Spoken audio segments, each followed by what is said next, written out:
আজকে তোমরা যেভাবে আমলিককে নিষিদ্ধ করছো, ঠিক একদিন এইভাবে তোমাদেরকে আমলিক আইসা নিষিদ্ধ করবে, তোমাদের রাজনীতি বন্ধ করে দিব। ছাত্রদল, জামাত শিবির যা আছে সবারই রাজনীতি বন্ধ করে দিব। আর আমলিক যে ফিরে আসবো এটা 100-তে 100। আমলিকের কেউ ঠেকাই লাগতে পারবে না। তোমরা যদি মনে করো যে আমলিক ফিরে আইতো না, আমলিকের শেষ, আমলিকের দিন শেষ, আমলিকের কোনো কিছু নাই, অবশ্যই আইব। হয়তো একটু সময়ের ব্যাপার। আমলিগের আমলে তোমরা যেভাবে হরতাল, মিছিল, ভাঙচুর, পেট্রোল বোমা মারছ, আমলিগে আজকে 2 বছরের উপর হয়ে গেছে।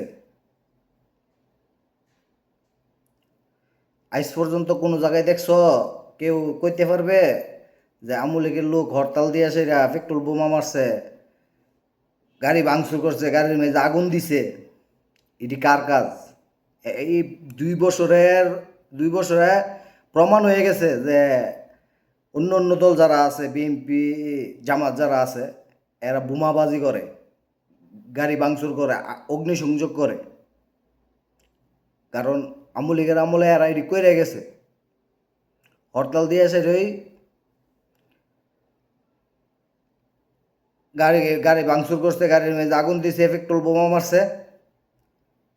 আর আমলিগ তো 2 বছরের উপর হয়ে গেছে, এখন পর্যন্ত কোনোদিন হরতালও ডাক দেয় নাই, একটা গাড়ির মেঝে আগুন ধরাই নাই, একটা গাড়ির মেঝে পেট্রোল বোমা মারে নাই।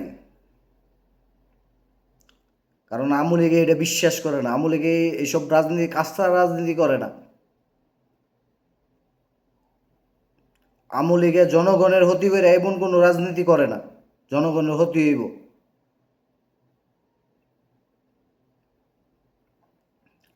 রাষ্ট্রের কোনো ক্ষতি হইব, এরকম কোনো রাজনীতি আমলিগ করে না। রাষ্ট্রের ক্ষতি কইরা রাজনীতি করে বিএনপি, জামাত। রাষ্ট্রের সম্পদ নষ্ট কইরা রাজনীতি করে বিএনপি, জামাত। আমলিগ রাষ্ট্রের সম্পদ নষ্ট কইরা কোনো রাজনীতি করে না। 2 বছরে তা প্রমাণ দিছে আমলিগ।